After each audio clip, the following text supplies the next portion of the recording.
At para sa ating mga balita, Vladimir Putin, muntik nang mamatay, planong assassination laban sa kanya. Sino ang utak? Pero bago natin umpisahan ang ating mga balita, mangyari po lamang na i-like ang video ito para sa patuloy na paghahatid natin ng ating mga updates mula sa loob at labas ng bansa. Malaking tulong po ang inyong like para sa aming mga content creator. Maraming salamat po mga kababayan. Sumabog ang limousine ni Russian President Vladimir Putin kahapon. Isang insidenteng yumanig hindi lamang sa Russia kundi sa buong mundo. Nangyari ito sa loob ng isa sa pinakamahigpit at pinakabinabantayang lugar sa Kremlin. Kaya't marami ang nagtatanong, isa ba itong aksidente o isang tangkang pagpaslang kay Vladimir Putin? Higit pa rito, posible ba na ito'y nagpapahiwatig ng lumalalang tensyon sa loob ng Kremlin at dumaraming hindi na pabor sa kanyang pamumuno? Sa isa sa pinakasecure na kalsada sa Moscow, isang hindi inaasahang pagsabog ang naganap habang dumaraan ang state convoy. Batay sa paunang ulat, hindi direktang tinamaan ang armored limousine ni Putin at agad siyang nailika sa ligtas na lugar. Gayunman, may mga ulat na nagsasabing nagtamo ng matinding pinsala ang sasakyan at muntik nang mapahamak ang Russian leader. Gaya ng dati, umiiwas na naman ang Kremlin sa pagbibitaw ng malinaw na impormasyon. Pero paano nga bang naganap ang isang ganitong pagsabog sa isang heavily guarded na convoy? Ang mga sasakyang ginagamit ni Putin ay nagtataglay ng mga pinakamodernong teknolohiyang panseguridad. Pero ang insidenteng ito ay tila nagpapahiwatig ng isang seryosong kahinaan ng kanyang security network. Makikita sa video ang mga bystanders na nagtutulungan upang apulahin ang apoy na sinasabing nagsimula sa engine bay bago kumalat sa loob ng sasakyan. Gayunman, walang naiulat na nasugatan at hindi pa tiyak kung sino ang nasa loob ng sasakyan nang mangyari ang insidente. Marami ang nagtatanong, ito ba ay isang panloob na sabuatan o isang sopistikadong pag-atake mula sa labas ng bansa? Isang bagay ang sigurado, hindi naganap na ligtas ngayon si Putin. Kasabay ng lumalakas na espekulasyon na ang insidenteng ito ay isang uri ng assassination plot, agad na lumutang ang pangalan ni Volodymyr Zelensky. Lalo pang tumindi ang hinalang ito dahil sa statement na binitawan ni Zelensky kamakailan kung saan sinabi niya na mayroon daw mga grupo mula mismo sa loob ng Russia na nais alisin si Putin. Isang statement na nagpasiklab ng mas maraming hinala tungkol sa posibleng pagkakasangkot ng Ukraine sa pagsabog na ito. Isa pang tanong ng marami ngayon, nagkataon lamang ba na nangyari ang pagsabog sa panahong pinaigting ng Ukraine ang kanilang mga pag-atake sa loob ng Russia? Sa mga nakalipas na buwan kasi, ginamit ng Ukraine ang mga drone at mga grupo ng special saboteur upang targetin ang mahahalagang lugar sa Russia, kabilang na ang Belgorod, Kursk at maging ang Moscow. Isa kaya itong bagong hakbang sa kanilang opensiba, ang tangkang pag-atake mismo kay Putin? Habang nananatiling tahimik ang Kremlin ukol sa tunay na detalye ng insidente, malakas naman ang naging reaksyon sa loob ng Russia. Ipinagbawalang bahala ng state-controlled media ang pagsabog. Tinawag pa nga nila itong isang simpleng aksidente. Pero iba ang paniniwala ng ilang mga independent journalist at iba pang mga sources. Naniniwala sila na mas seryoso ang sitwasyon kaysa sa ipinapakita ng gobyerno. Kung ito ay isang assassination plot, nagpapahiwatig lamang ito na may seryosong buta sa seguridad ni Putin. Pero posibleng hindi lang ito kagagawa ng panlabas na puwersa. Matagal na kasing may alitan sa pagitan ng mga elitistang sumusuporta sa digmaan at sa iba na naniniwalang pagkakamali ang nagaganap na gera. Si Putin ay nasa ilalim ngayon ng matinding presyon para ipagpatuloy ang labanan. Pero may ilang matataas na opisyal na naniniwalang unti-unting sinisira ng digmaang ito ang kinabukasan ng kanilang bansa. Posible kayang ang pagsabog na ito ay bahagi ng isang power struggle sa loob ng Kremlin? Simula noong 2022, bihira nang makita si Putin sa publiko. May mga ulat na nagsasabing may iniindang matinding sakit si Putin at humihina na rin ang kanyang kontrol sa kapangyarihan. May mga espekulasyon pa na gumagamit siya ng kadobol upang lumabas sa publiko. Kung totoo ito, Posible kayang hindi mismo si Putin ang target ng pagsabog, kundi ang isa sa kanyang mga kadobol? Unti-unti nang nababawasan ang suporta ng mga mamamayang Ruso sa kanilang pamahalaan dahil yan sa matinding krisis sa ekonomiya, pagkabigo sa digmaan at malalaking pagkalugi sa labanan. Bumaba ang tiwala ng publiko kay Putin dahil sa mga aspetong ito. Sa mga nakaraang buwan, nagkaroon din ng malawakang protesta sa iba't ibang bahagi ng Russia, kabilang ang Moscow, St. Petersburg at iba pang pangunahing lungsod. Habang patuloy ang mga protesta ng mga kabataang Ruso laban sa sapilitang pagpapasundalo sa kanila at sa lantarang galit ng mga pamilya ng mga sundalo sa kanilang gobyerno, posible na lalo pang tumindi ang sama ng loob ng publiko dahil sa insidenteng ito. Si Putin, na dati nang may mga alalahanin pagdating sa security, ay posibleng nakapag-isip-isip na hindi na rin siya ligtas sa loob mismo ng kanyang bansa. Kung ang pagsabog na ito ay isang assassination attempt mula sa loob, maaaring senyales na ito ng isang malalim na pagkakahati-hati ng suporta para kay Vladimir Putin, hindi lamang mula sa publiko kundi pati na rin sa hanay ng mga elitista at opisyalis ng gobyerno. Samantala, binabantayan ngayon ng mabuti ng mga intelligence agency sa US at Europa ang nangyaring pagsabog. Kung mapatunayan na may kahinaan sa security ni Putin, posibleng magkaroon ng mas malaking banta sa katatagan ng Russia. At kung sisisihin ng Kremlin ang Ukraine sa pagsabog, posible na mas palalain pa ng Russia ang gera. Tanong ngayon ng marami, ano ang magiging tugon ni Putin? Magpapatupad ba siya ng crackdown laban sa tunay na salarin ng pagsabog o susubukan niyang pagtakpan ang butas sa kanyang security group? Mapapalala ba ng insidenteng ito ang digmaan sa Ukraine o nagpapahiwatig ito ng unti-unti nang lumalayo sa kanya ang kanyang sariling mga kababayan? Babantayan natin ang mga kasagutan sa mga tanong na ito sa mga susunod na araw. Pero isang bagay ang tiyak ngayon, hindi na kasing makapangyarihan si Putin tulad ng dati. Kung ang mga pagsabog ay maaaring mangyari sa mga lugar na sa tingin niya ay ligtas siya, nagpapahiwatig lamang ito na may malaking hidwa ang nagaganap sa loob ng kanyang gobyerno. Sino sa tingin mo ang nasa likod ng insidenteng ito? Ang Ukraine ba? O ito ba ay isang panloob na sabwatang sa Kremlin? O baka naman naghahanap na ang mga Ruso ng paraan para mapatalsik si Vladimir Putin? Ilagay lamang ang inyong mga opinyon sa comment box. Binabasa namin ang bawat komento at pinapahalagan ang inyong mga opinyon. Vladimir Putin, malapit na daw mamatay. Mamamatay na si Vladimir Putin sa lalong madaling panahon. At yan ay isang katotohanan. Yan ang matapang na sinabi ni Volodymyr Zelensky kahapon, araw ng Biyernes. Depende yan sa edad niya. Malapit na siyang mamatay. Gaano nakalapit ang katotohanan yun? At matatapos na ba lahat ito? Bagaman wala siyang ipinakitang ebidensya para patunayan ang kanyang mga sinabi, posibleng hindi ito kasing tapang na gaya ng iniisip ng iba. Sa loob ng maraming buwan at taon, nag-viral kasi ang mga espekulasyon tungkol sa mahinang kalusugan ng 72 taong gulang na lider ng Russia. Maging ang pisikal na anyo ni Putin ay naging sentro din ng tawag atensyon, lalo na nang lumabas ang mga larawan na namumula ang mga mata niya at may isang misteryosong pasa sa kanyang kamay. Mga larawan na lalong nagpapatindi sa mga haka-haka tungkol sa lumalalang kondisyon ng kanyang kalusugan.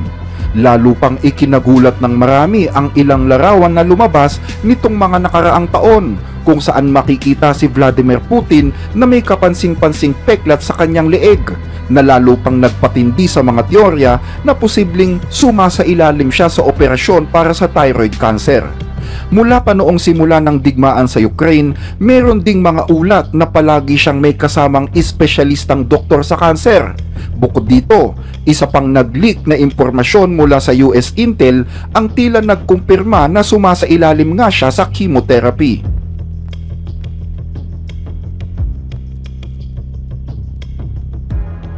May iba pang indikasyon ng posibleng mahinang kalusugan ng Pangulo, tulad ng mga pagkakataon na nakita siyang hindi matatag, nanginginig ang mga binti, mahigpit na nakahawak sa mesa at madalas na pagtapik sa kanyang mga paa.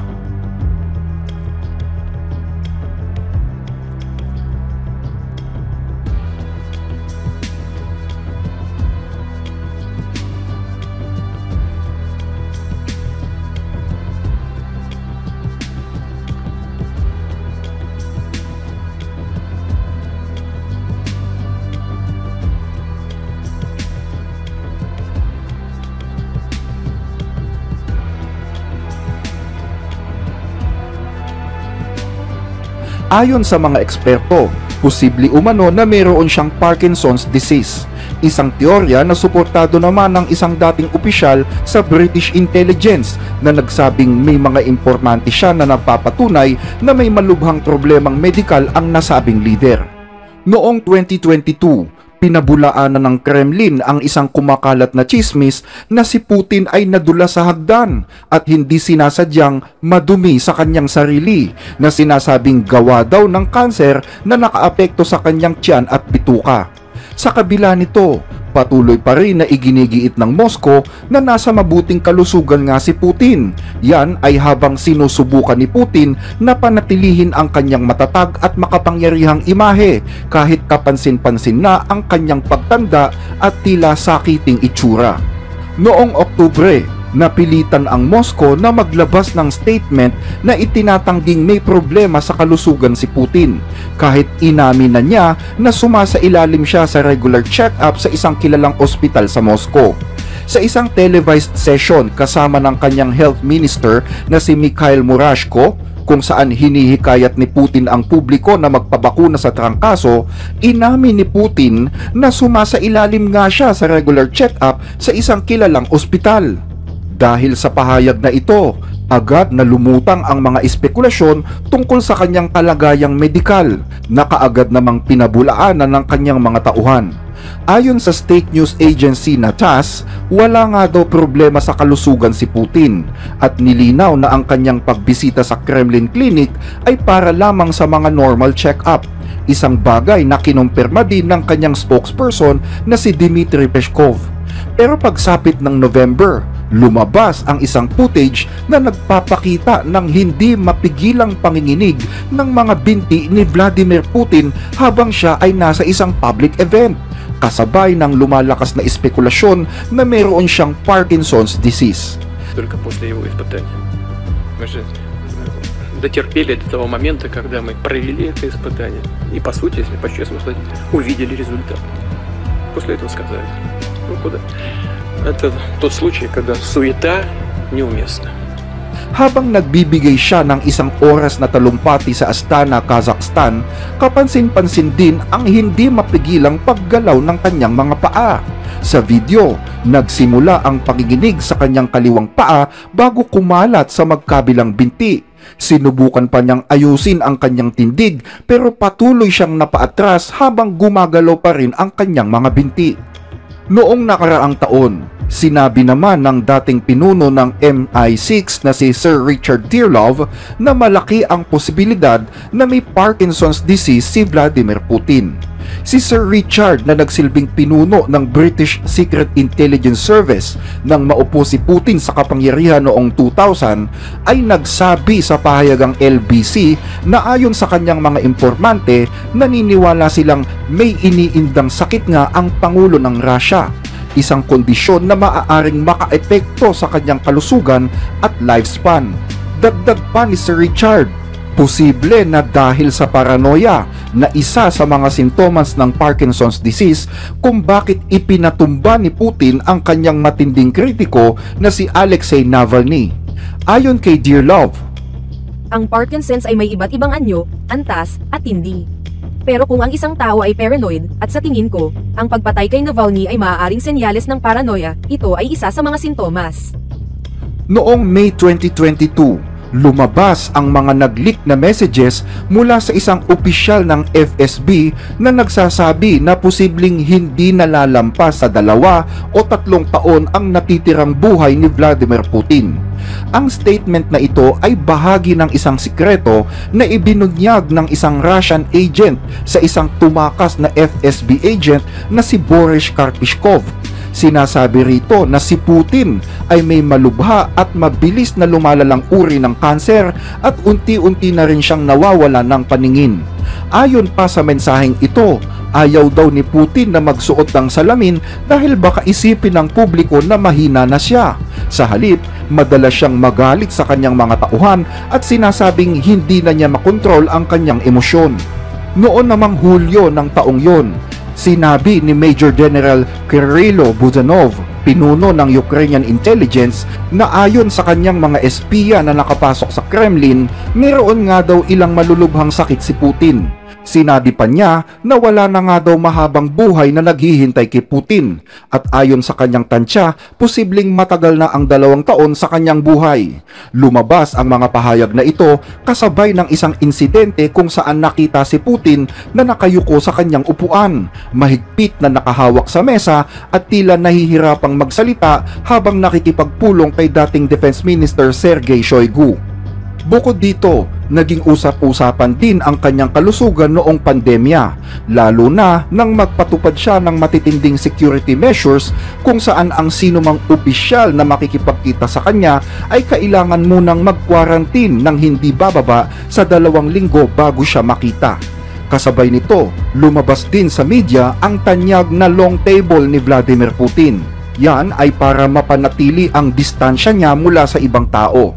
May mga ulat na madalas siyang inuubo at minsan ay hindi niya makontrol ang paggalaw ng kanyang mga kamay at paa. Ilang beses din siyang nakita na hirap maglakad. Ayon sa isang ulat, palagi siyang may kasamang doktor na espesyalista sa kanser sa kanyang mga biyahe. Napansin din ng marami na matagal siyang hindi nagpapakita sa publiko habang ang Kremlin ay naglalabas naman ng mga pre-recorded meeting para magmukhang abala pa rin siya sa trabaho.